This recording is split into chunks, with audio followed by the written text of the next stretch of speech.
Welcome to Strikers, the bowling champions. I'm Mark Buffa. This is Don Mose with you again for another week. We've got some great competition last week. We had two great competitors over the last couple of weeks make it into the next step of the bracket, and now we need to determine who's going to be the next bowler to make it into the top 8. And we've got some great competitors today, Don, and we've got one of your favorites today. Yes, we do, Mr. David Simard. I've known David for about 16 years now.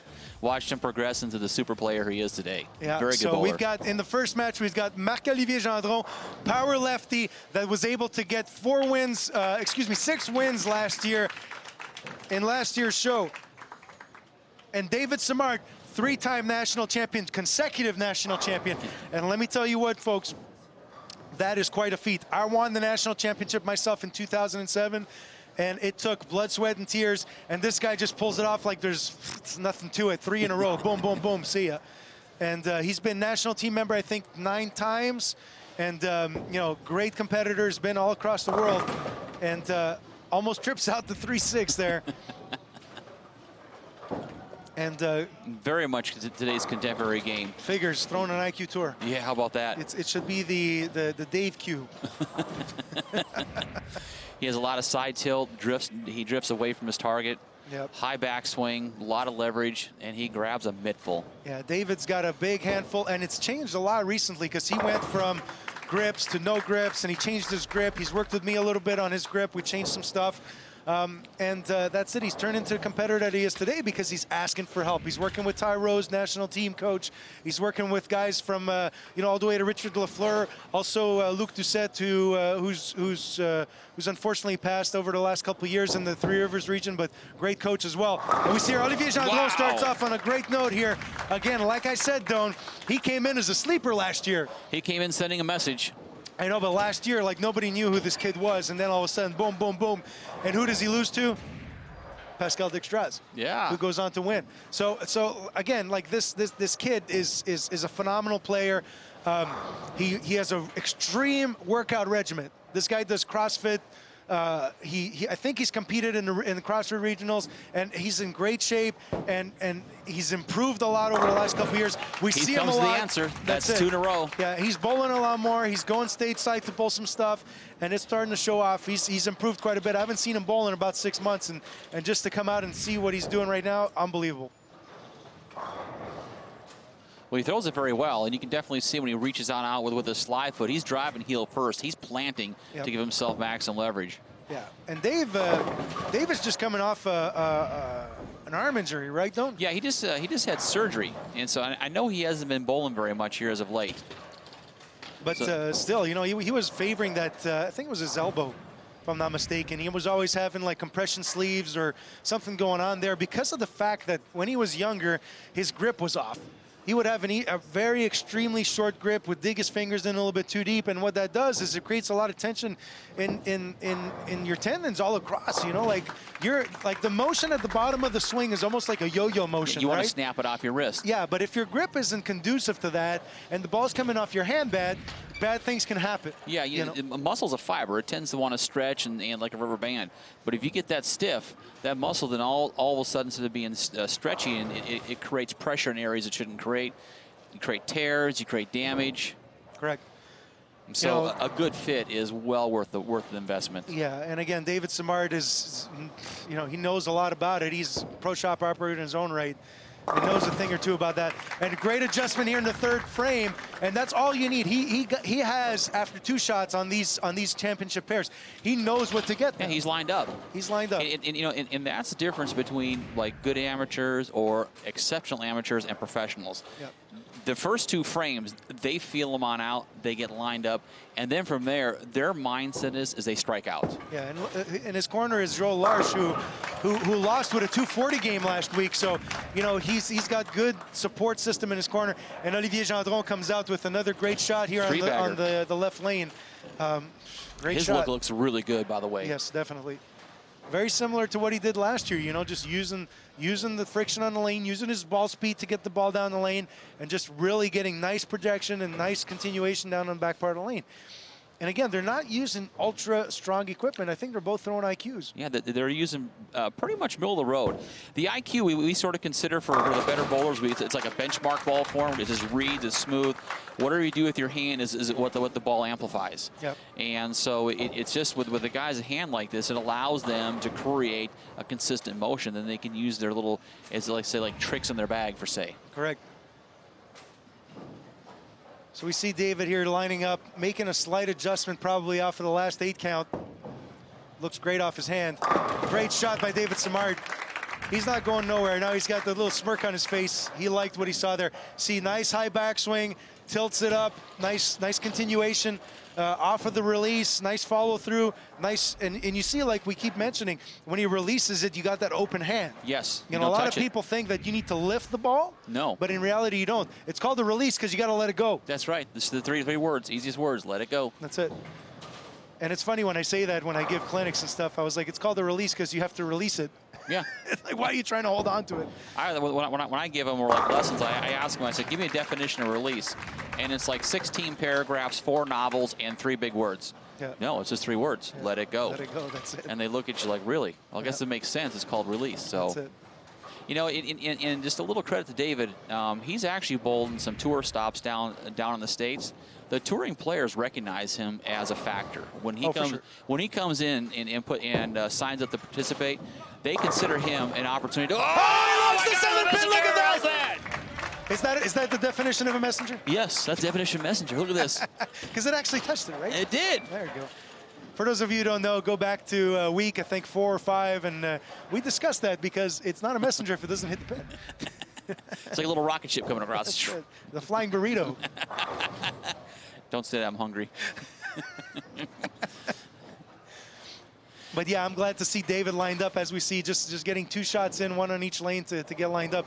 But he's running into a buzzsaw here with. Ooh. Look at this. Oh, just snugs it. And you know what? Like, it's funny because when any bowler goes up against a big name player like this, like David Simard, oh, they step it up. They step it up because it's the same thing as I read this story about you know, Michael Jordan doing this thing where he would have people come up and play one-on-one, like he'd run a contest during the year, and so basically they show up. Okay, here's the house rules, and this one guy shows up. He says, okay, well, you have to take a 3-point shot.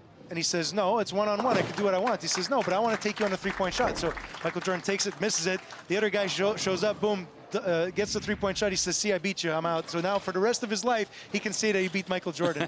It's unbelievable. But still, just to read that story, and that's the thing is, you know, in the face of adversity here, like with a huge, you know, Goliath and David Simard. Oh, that's a good shot. Like you said, he's stepping up his game, and we see it right now. You know, when we worked for another company, they actually had Michael Jordan on our staff. And he's not only competitive in basketball, but he is competitive in anything that he gets involved with. Yep. And he was quizzing the guys because he noticed that his ball didn't hook like one of our pros are representing us. He asked a lot of questions. And David makes the spare. Definitely not a problem for him. One of the things, I've had a chance personally to bowl on a couple national teams with David. And he's grown a lot as a competitor, but also as a teammate. Because, you know, when you're bowling in a team aspect, you need some camaraderie, but you also need communication skills. Yes. And David is a very reserved person, a very reserved personality, and for him to bust out of his shell. Back in 2013, we went to bowl the USBC championships, 15,000 teams, and we finished 3rd out of 15,000 teams. And guess who else was on our team? Francois Lavoie. Yeah. And that was his first time out with us. He was the rook. And now he's the superstar. Yeah, he's not too bad. And we're for the has-beens. Hashtag has-been. Yeah, he's not too bad for league bowler, Francois. Yeah. For those of you who've been living under a rock for the last 2 years, Francois Lavoie is considered probably the best one-handed bowler today because, you know, love the two-handers today, but you know, Jason is one hell of a competitor. Yes. And he's bowling the world over right now with you know, what did he win? 3 titles, three majors this year or something like that? Yeah, and he just recently just won 2 more, Yeah. like just smaller PBA stuff. Unbelievable. I mean, He's got to take us out to dinner. dang straight. Yeah, hey, Jason, if you're watching. Yeah. You know, I'm not talking about going out here just. Yeah, we're not going out to Outback. Yeah, no. No Aussie fries. No Aussie fries. No. I want to upgrade. That's it. Going to keg. Oh, Great shot! Crushes Trips out it to in. 6-7. Double fist pump on that one. Boom, baby! He threw a good shot there. Look at this. High flush. That's what you want to see. Now he's got to move right on that next shot. Look at that. Slaps it out. A little celebration. A booty shake. David needs this one. Gets it out the window there. Oh, man. Almost trips out the 5 at the end there. Wow. He's not too happy about that shot. No, he's in a little bit of trouble here. Big trouble. Yeah. Big trouble. And it's sad because David is such a great player, and to always come out on TV here and have guys shoot 270 at him, what are you going to do? Frustrating. You know, and he is such a shot maker. You know, there's a lot of guys that hook it, but if we watched throughout the weeks, the guys that got it and looped it, they couldn't reach the lane the correct way, and here he comes out and absolutely just balls them on over. I mean, he gets in and he's making some great shots. He made one bad error, a couple non-carries, but his ball's reading the lane like the way it should. Right. I mean, that's testament right there to having good footwork, good stability, good leverage, and able to execute shots. Yeah, definitely. Let's see here. This is my must-strike situation. Can strike out for 237. Marc-Olivier Gendron can finish out for 279. So, again, you know, he needs a Hail Mary right here, right now. Certainly does. Where he's got to hit his knee on the way down or something to not get into the pocket. Yeah, the trunk monkey needs to come popping out. That's it. And it's not going to happen. No. Because he's got too good of a look. He certainly does. Yeah. Unless he throws it right-handed on the shot. And, hey, you never know. He's in good shape, so he might be pretty good right-handed. He might take a charge of that. That looks pretty good. Oof. Log it. Oh, come on. That's what you get for throwing 14 pounds. No, I'm just kidding. That was a great shot. Just a little late kicker there at the end, but still, he's got the match pretty much in hand here. You know, spare 9 will get him into the 240s. He just needs a fill. Yeah, he just needs to fill. You look at Must David. spare situation here, though. That's got to hang on. Great spare there. So potential for 258 here. So with a spare in the 9th, he's at least in the 240s. So needs to close the frame. Certainly does. Yep. You know, even if the wheels do come off this last frame, the left lane for David has been his nemesis. Yep. You know, so it would. But he sure got a good look, though. Yeah, taking a little bit extra time there, but clearing the cobwebs, just making sure he executes a good shot. right. Oh boy, that goes left. All right, good night. Good night. Oh my God. That did not look good off his hand. That was the worst shot of the game. But still, it trickles out just a 9 count.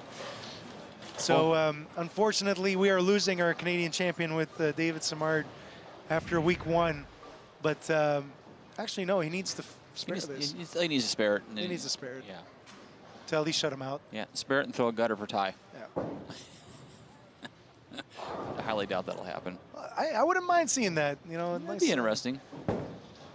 And no, he's got it. Okay. So pretty And much or done fist. for David. Yeah. Yep. Pretty much done for David.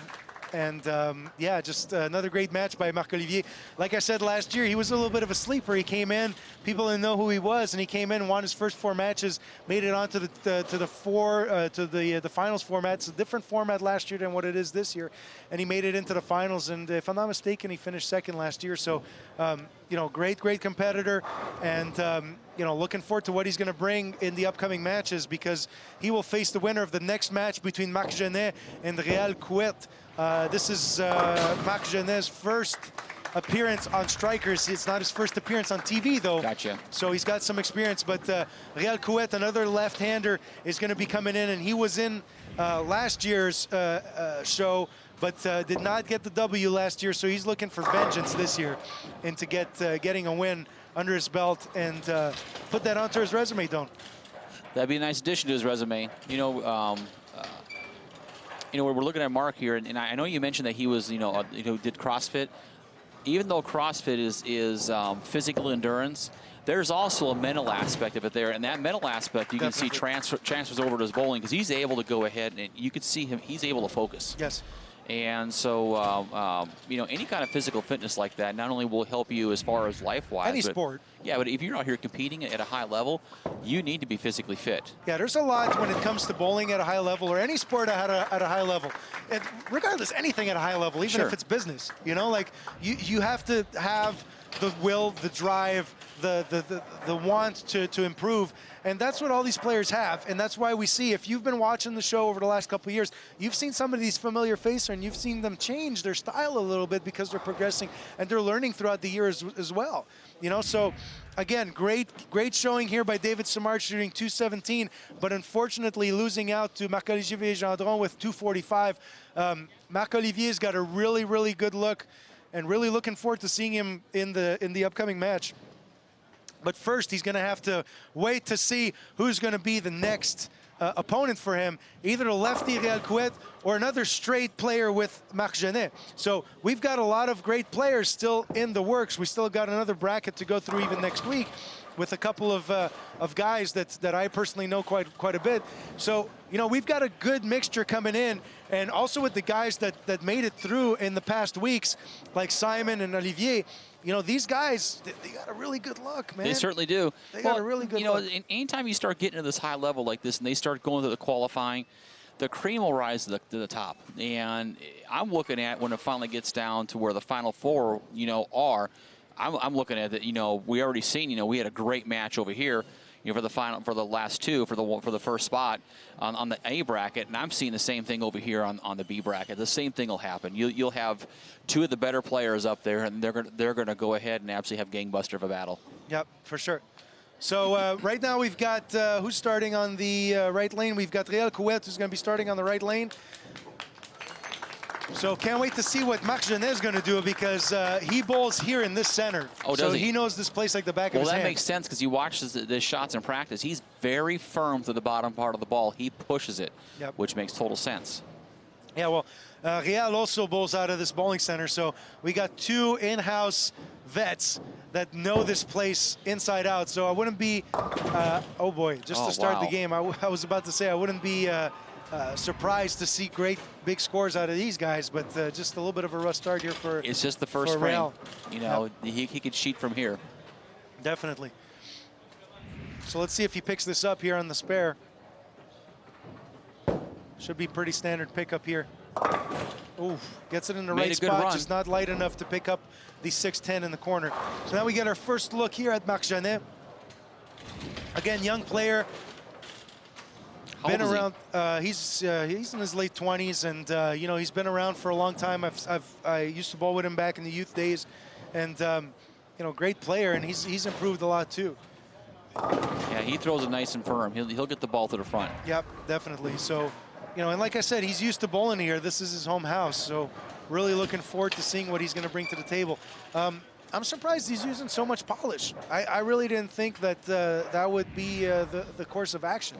Well, it's interesting. That's the first thing that crossed my mind also. I mean, with his ball speed and stuff, I guess I'd be afraid as far as getting the ball to blow through the break point, especially when they get the camera lights on. This is going to change the composite of the oil. The oil is going to be more migrant, and Yep. in my mind, you start getting shiny stuff, and you're looking for trouble. Well, still a 12-pin early lead here. Obviously, well, not yet, but at least starting off with a closed frame versus an open is definitely a great start. So really looking forward to seeing what Marc is going to bring to the table here on the second frame. Probably a slight adjustment because lane 4 is just, blown out of proportions in terms of hook. So really looking forward to that and seeing what he's going to do.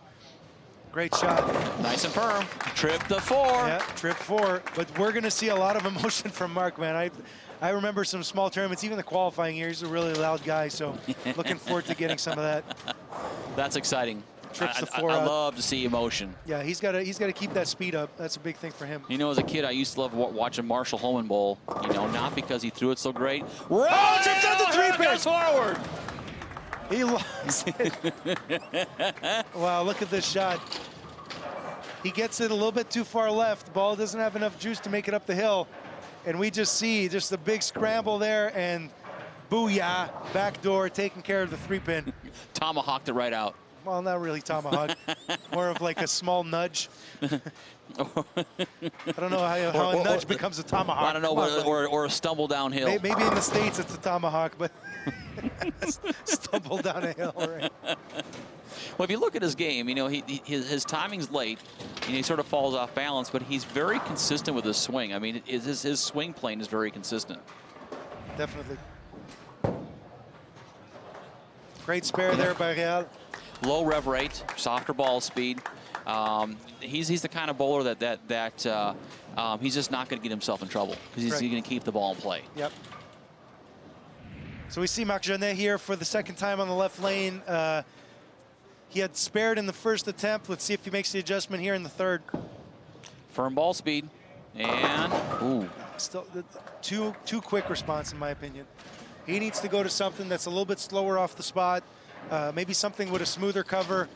You know, I think he's getting tricked into it because probably normally his ball wants to, you know, be a little, you know, gradual down the lane, and I'll bet you what's happening is he's seeing the ball when it responded off the draw, it had a little more kick in the back end, and I'll bet you he's thinking the lanes are drying out, yep. and he's sort of getting the bad vision there. Yeah, good cover on the 3-6-10. You know how it is when you bowl on the shows itself. I mean, you can bowl all the qualifying you want, but when you get to the tee pair, it never works the same. Definitely. But, you know, again, great shot here on the right lane on the last appearance. No ball change, which is quite surprising to me. I think it's too sharp of a ball reaction. And especially someone with firm ball speed. Now, in my mind, he's going to fight that, and he's going to want to try and keep it soft. And his A game is to throw it hard. When I used to map all balls to touring players, nice shot. There we go. We got some emotion. I like that. Well, that's 2 strikes for him on the right lane. He's got to figure out the left lane, and he's no clue right now. But when I used to map them on out for them, I used to look at their strengths and their weaknesses, and I used to go ahead and map it on out. So when they made an error, some bowlers like to tug it in, some bowlers get soft, that it would maximize that. So he give them a little bit of room, a little buffer. Great shot by Real. He's got a better look because he's consistently a little bit closer on both lanes here, and he's able to get the tickler out on because of his ball roll. And again, just it's bowling out of this house. This is his wheelhouse. You know? So I'm just really looking forward to seeing what he's doing. A little bit, you know, non-assuming, I guess, if you want to say it in terms of style. You know, not the big hands, not the big backswing. But you know what? He gets the job done. Look at this. Look at this. Look at that ball work nice into the pins. You know? Nice and smooth. It's not jerky. It has a nice roll to it. And when it goes to the rack, it just rolls through. That keeps the pins low. Yep. Look at that. Pushes them right off the deck. Great shot. So a great comeback after that first open frame, coming back with 4 pocket shots and a little bit of a dominant position, I would say, Don, because, you know, he's in the pocket at least, whereas Mark has not touched the pocket yet on this left lane. Oh, gets the high one. Oh, my goodness, my chair almost tipped over. double fisting. The double fist devastator on that look. Look at that. Look at this emotion here. Boom, baby. There we go. That's the Punisher. Yeah. Double fist devastator. I'm telling you. My 2 friends, the single fist annihilator and the double fist devastator. No. He's getting set up to execute a shot. Oh, Tickler gets the 3-bagger.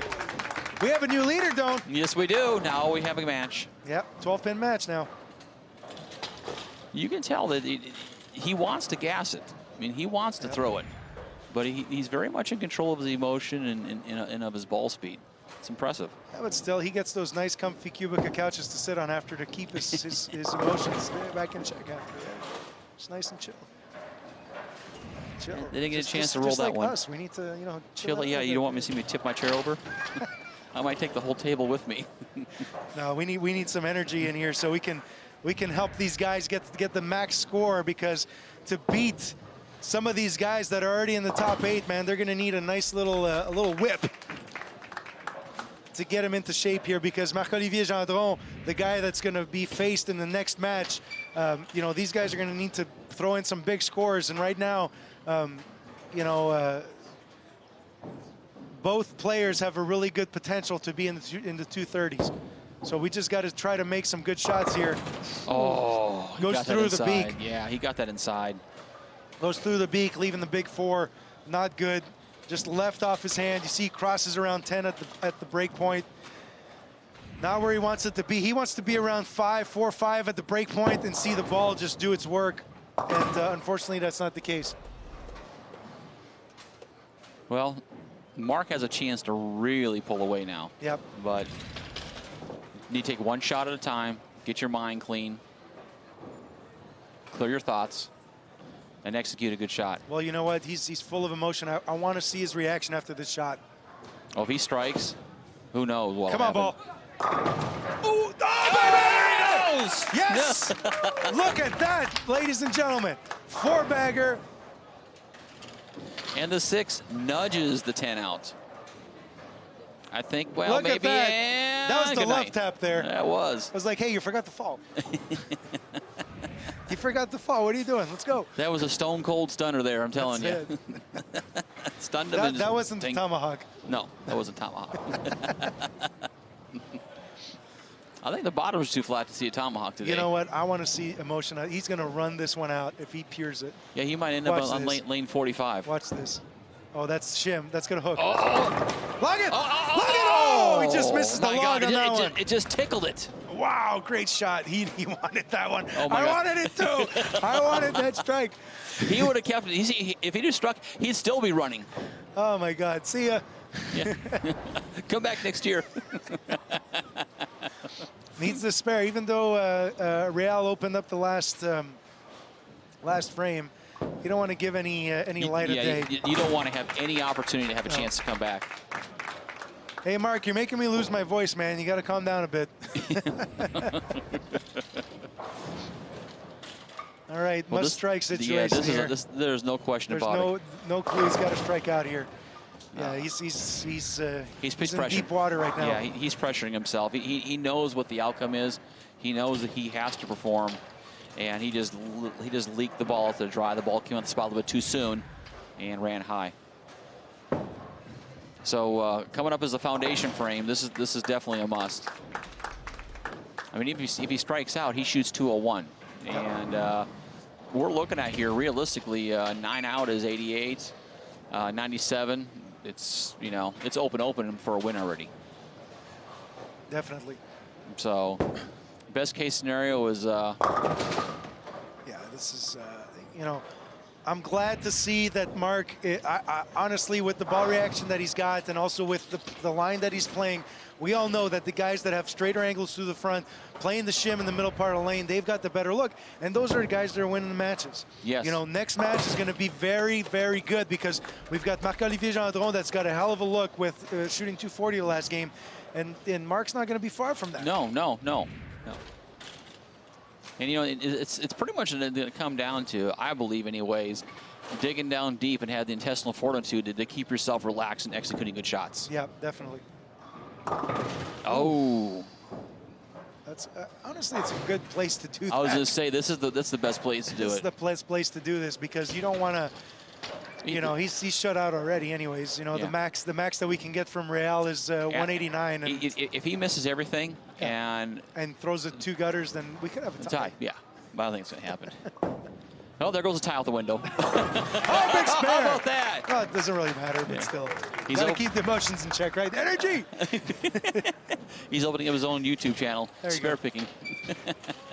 Hey, listen, if you can bowl a game on TV and stay clean, +1 in my books. And pick stuff like that, that's amazing. It's showtime, baby. I'm telling you. Showtime. He knows he's on YouTube Live, Facebook Live, and he wants to make a good show for everybody, right? Yep. Oh! Look at this. It's a good shot. Now. Make the spare and try something. I was going to say, or would you went up to the 10th frame and just pick something up already? Because I would have picked something up already. Absolutely. I would have picked something up. This is the time where you want to experiment. As a matter of fact, even in the 9th frame, it would have been fine. Because, no matter what, he's in a good position. Yeah. But still, he wanted to leave that tough spare so he could pick it up. Yeah, why not? What the heck? Yeah. But yeah, definitely, if you get a chance, if you're in a head-to-head situation and you want to try a different piece of equipment, go ahead and do it because, now's the time to do it. There's no risk. So as you see here in the 10th, he's making a switch to something a little bit weaker and something with a solid cover on it. So it might pick up. It will pick up and roll a little bit sooner and be a lot smoother off the back part of the pattern. I think I know my balls pretty well because that's what it is. Why don't you explain real quick to some of the viewers while they're watching the 10th frame what the difference is between a solid and a pearl cover? Well, simply what it is, even if they have the same base material. So let's just use one of ours called R2S. Anytime you start adding pearlization to it, what happens is it actually stiffens the cover up. So the ball has less surface contact. Yep. And so with that being said, the ball gets to the lane a lot longer. So when the ball starts to enter out to the back part of the mid lane, it starts to touch the back part of the mid lane and it tries to slow down. But since the footprint is so narrow, it tends to want to skid through. So when it does release its energy, when it hits the dry part of the lane, it really whips because the ball retains energy for so long and creates a very, very quick motion. Now a solid ball, essentially what's happening is going on the lane. As it starts to create friction, that footprint starts to expand. And when that footprint starts to expand, it makes the ball grab earlier, which makes it smoother. Yeah, so we got here Marc Janae winning 222 to 177 against the Real Quilles. Two great competitors out of Salonki Montmorency here in Quebec City, and looking forward to the upcoming match against none other than Marc-Olivier Gendron, who won the first match against none other than David Simard, 245 to 217. So we've got two great competitors. We should see a win here, like at least in the 240s, because these guys both have great ball reaction. I have to agree, and I really believe that Mark will step his game up, knowing what the last scores were. I'll guarantee he's gonna come in and he's all guns blazing. He's not gonna slow down. Definitely. And let's get back to that conversation we're having about pearl and solid. What's a good way for people to make the difference out of what they have in their bag? One of the things I tell people is that, like, the pearl ball almost has like a holographic effect when you look at it under a light. Yes. Whereas a solid is more of like an opaque finish. It's a doll. It's got almost like a hazy look to it. Like a glaze to it, right? Yeah, yeah. But it's not. It doesn't necessarily mean dull or shiny, right? No. Because that's the finishing process. Yes. Yes. So I guess the best way to explain it is that pearl or solid is in the ball and shiny or dull is on the surface. On the surface of the ball. Even if you get a pearl ball, and I've done this for many years, there's times where I've taken players on even on fresh, because the tour pattern is different than house patterns. The tour patterns, they pile oil in the back part of the lane, so you have to have stuff that will come off the back end. I've sent players out with surfaced pearlized balls so they can create motion in the back end. Definitely, especially on long patterns. Exactly. Yeah. Just because the ball comes out of the box and it's shiny or it's dull, it doesn't mean that you do not have the ability to adjust the surface to fine-tune for your game and style. Yep. All bowling balls are made to be surfaced. All bowling balls are made to be shine, to fine-tune and adjust. Yeah, so we see right now Marc Janae is picking up a ball. It's got a shiny surface on it. Yep. And you'll see when it's rolling down the lane, it's going to have that holographic effect to it because it's got some pearl in the cover. So that's what's going to help the ball now, create a sharper change of direction down lane. This is not the ball that he threw in his field ball. No, it's not. You see, look at that sharp change of direction down lane. That's what a characteristic of a pearl ball will do for you, correct? Absolutely. I'm trying to think of, and even with that, if you mix them together, the hybrids, our company's known for really producing some really good hybrids. I mean, our hybrids are legendary. Yep. And what a hybrid is you mix a pearl and a solid together, and as it mixes, it sort of intertwines itself. It's the best of both worlds. Yeah, exactly. And we see Marc-Olivier Gendron here throwing a solid cover, which gives him a nice, smooth, predictable motion. Yeah. And now with the ball that he's throwing right here, the way he throws it, he sort of grabs a midful of it. The ball he's throwing. Yeah, and he's got a lot of axis rotation too. Yeah, and what this does is it amplifies how he throws it. So it's a very smooth ball to begin with. So he can overhit this ball, and the ball is still going to be predictable. Yeah. And when we talk about axis rotation, I want everybody to look at the release point. So you'll see that on Marc-Olivier's side, his hand is on the side of the ball when he lets it go. So it's almost like as if he's turning the steering wheel of the bowling ball. That's why it creates a sharp change of motion. So that's why he needs the ball that's going to control that. Yes, exactly. You know, where Mark is more behind it, where his hand's more behind it, giving him already a smoother shape because of his ball roll. Yeah, and he can use stuff that's a little more violent. Exactly. That's what I'm trying to say. So you always want to see what your pro shop operator and see what can not only counter what your style of play is, but also benefit off of that. Absolutely, and counsel your pro shop operator, because he's there to help. Now, if you have a gap in your bag, he'll definitely go ahead and have an idea how to fill that gap. And you want to look at bowling balls along the lines as like a toolbox. You know, when you go work on an automobile or car, not every bolt and nut is 9/16. There's different sizes. So when you come out here and bowl, you just can't use one ball. It's impossible, especially in today's patterns and surfaces. Like you have a synthetic surface here on the other side of town. They have a center that has wood in it, and there's different types of synthetics, and all of them react different. There are different types of oils. So with all that in mind, you definitely need to have a small arsenal of product. Yes, definitely. And especially with the way the lanes break down today, you know, you need to have those options. Well, most of the bowlers that are here probably packed 6 balls to come to this event. Oh, minimum. Yeah. I'm watching most guys come walking in with 2-3 ball rollers. Yeah, and we've seen some bowlers make actually 2 ball changes during a match in the past. Yes. So let's get back to the game here instead of just talking gibberish about bowling balls. Set. Oh. Great shot. Going high, leaving the 4-pin. You know, he's got square shoulders going to the foul line, kind of pops up using his hips. His style is more classical than contemporary. I mean, he has a little side tilt, but he walks relatively straight. His definitely, he leads with the elbow in, you know, get a little more end over end. His ball speed, he has a tremendous amount of projection. That gets him to the front part of the lane, and he darn near, I thought he was going to hook past that for a minute. Yeah, for sure. Oh, that didn't look good off his hand. I'm like, what is that? That's not going to happen. That's okay. Well, Marc-Olivier can take an early lead here, an early 20-pin lead with a strike here in the 3rd. His mental game is his benefit. I mean, you can definitely tell his focus is really high. Ooh, great shot, a little bit high, leaving the 6-pin. Great shot by Marc-Olivier Gendron. You know, I've never seen him bowl very much, but looking at his personality and his focus, I've got to say he probably doesn't get his noodle rung too easily. I mean, he's probably pretty steady. You know, misses spare, he washes it off and goes ahead and makes the next shot. Having a few in a row and having pressure on him, it probably doesn't bother him very much. Nope. You know, in our sport's pretty unique. I mean, everybody looks at all the physical capabilities, but if you go back and look at our greats, I mean, you look at Walter Ray, he's physically not sound. Mentally, he's a juggernaut. Don Carter, probably look at him as, you know, he's pretty decent game, but he was very mentally sound. Anthony the same way. I mean, both those had crooked elbows. You know, in today's game, you know, the arm swing is long. They both did the opposite of that. So the mental game of our sport is exceptional. Definitely. If you look at Jason Belmonte, oh, hit him, mixes him watch up, spin. knocks down the 10-pin. You watch. That was a better shot. He got it out to the break point where he wanted it to. You see, he gets it a little bit further to the left, goes right around the 5 board at the break point. And the head pin did all the work. And the head pin does all the work. And he likes it. Look at that slap out, baby. I like him slappies. If you look at Jason Belmonte, he's a physical specimen, but what makes his game so good is he is mentally strong. Yes, definitely. Well, you don't win, what is it, like 12 majors in 6 years if you're not mentally strong. He was the first. He reached $1 million quicker than anybody else in the history of tour. Now, top that off, they've always had majors in the tour, and then they used to have 20 to 25 tour stops. He did that without the 25 tour stops. Correct. Yeah, there's only a couple of events, Summer Swing, World Series, etc. Yeah. You know, how about the World Series? When was it? 2nd year was around. Made one top 16. Not too shabby for a has-been. I'll be back. You got to call the action, though, when I'm on TV next I'll call the action. Great shot here by Marc Janae. Come on, look it. Get it. Hit it.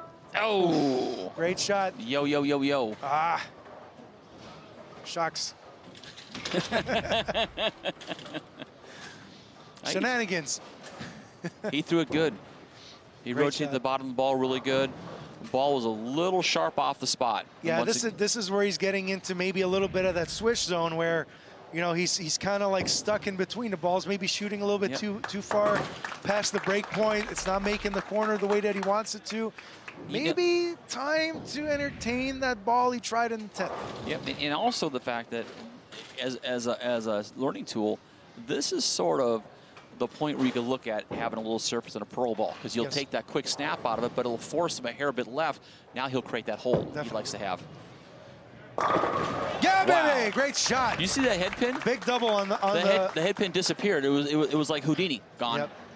Great spare. Now you Great see spare. me, Great strike. and now you don't. Boom, see ya. It disappeared. Yeah, there was a tomahawk back there somewhere. That was the one. Yeah.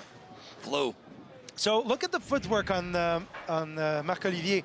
You'll see that he plants his heel first, but because he's got felt on both of the slide soles, he still gets a little bit of a slide going into the foul line. A little bit untraditional in terms of style, but hey, I'll take it. He's got a good look.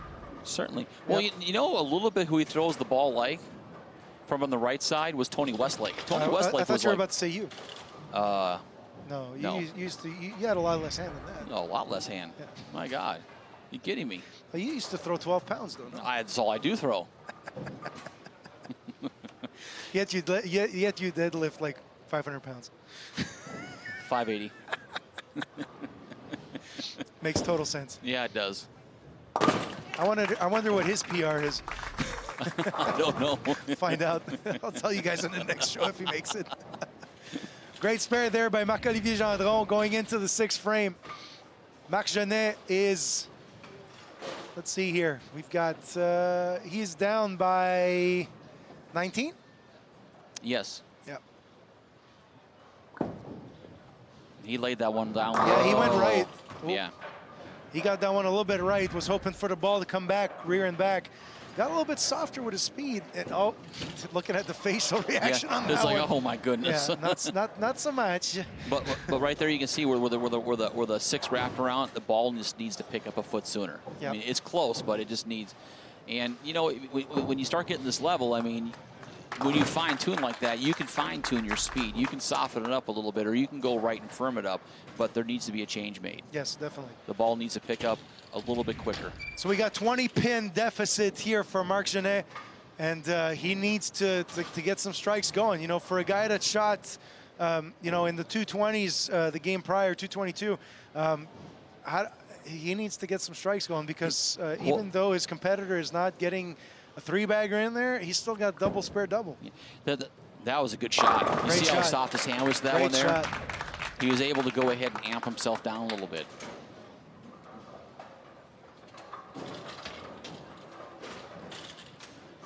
Definitely. Great shot again. Look at this, going right into the pocket, driving in, taking out the 8-9, slaps it out for the strike. Let's see if Marc-Olivier Gendron can get this one fixed up. Great shot. Ooh. Stones a 7. That was an excellent, excellent pitch. We'll be looking at when the ball read the lane, and we'll see here in slow motion here, and this ball slowing up the right part of the lane. It just, and it's hit when it hit, it deflected, but it was just a smidgen a little firm. Now, when you start getting, when the lanes start breaking down, once again, we get the lights involved, the pines are probably filling up quicker than what these guys are used to seeing, and the transition is going to take place faster. Yep, With that in mind, I mean, you just got to be a. Oh, no! Uh-oh. Oh boy, that's not a good spot for that, Don.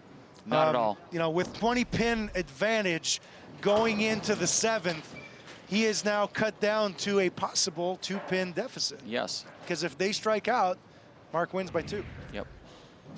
Wow. Wow, wow, wow, wow. Well, Kids, work on your spares at home, please. We have too many single pins missed during the series this year, and it is quite surprising because these are the top guys in the province, and to be missing spares like this is uncanny. Like this is, I'm speechless. Now we'll see what his mental game's like. Bounces back. Come on, log it. Go. Get over there! Ah, just a little bit short. But you know, just think what he just went through here. I mean, he missed a spare, and he knows the back of his mind, like, oh, I let that door open, and he executed a good shot. He got a little bit right. He didn't get as far left as I think he wanted to, and it didn't make it up the hill. No, but he still executed a good shot. I mean, most people in this position here throw out the window. I mean, he still kept it in play. Yeah, definitely. Yeah, you're right. You know, so. But gotta make the spare. Yeah. Got it this time. There you go. Fool me once, won't fool me again, right? That's right. So, Potential shift here with the strike in the 8th for Marc Janae. You know, like I said, especially now with Marc-Olivier just getting spare in the 8th, this could be a potential 12-pin advantage going into the 9th with a strike here in the 8th. Good shot. Excellent shot. Ooh. Looks like he liked it off his hand. I thought so. There? Let's look at the replay. Looks pretty good to me, and then all of a sudden just duck hooks on the back part of the lane. Wow. Well, if you look, they're going through transition now. You know, maybe he made an adjustment. Maybe the ball just jerked a little bit quicker than he thought it would. You know how it gets sometimes out there. You swear you made a good adjustment, you peered it, and it didn't look anything like it should have. Don't we got a 10-pin game here? We certainly do. Yep. Actually, it's 8 pins. 8 pins. Yep. 8-pin match here going into the 9th and 10th. So now, basically two-frame game. Now, pin count is going to be important. Important, very important. If you 9 out or compared to 7 out, it changes everything greatly. Definitely. So let's see what he's got here. This is a pretty much must-strike situation because he's behind the 8 ball right now by 8. It's got to go. Go. Oh, baby, he likes it. He likes to look at the emotion out of that. He's trying to get into his opponent's head right now because he knows that it's a tight game, 8-pin match. And by him being super emotional after that shot, look at that. That's 10 in the pit. He's getting in his head. He wants to make sure that he's putting some pressure on him so he can turn this into his favor. Now, do you think he adjusts a little bit left? Hope so.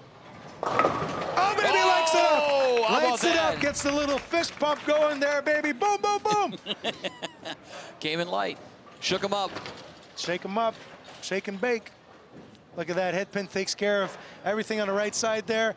Yeah, baby. There we go. The head pin's Kung Fu is strong. Kung Fu. Kung Fu is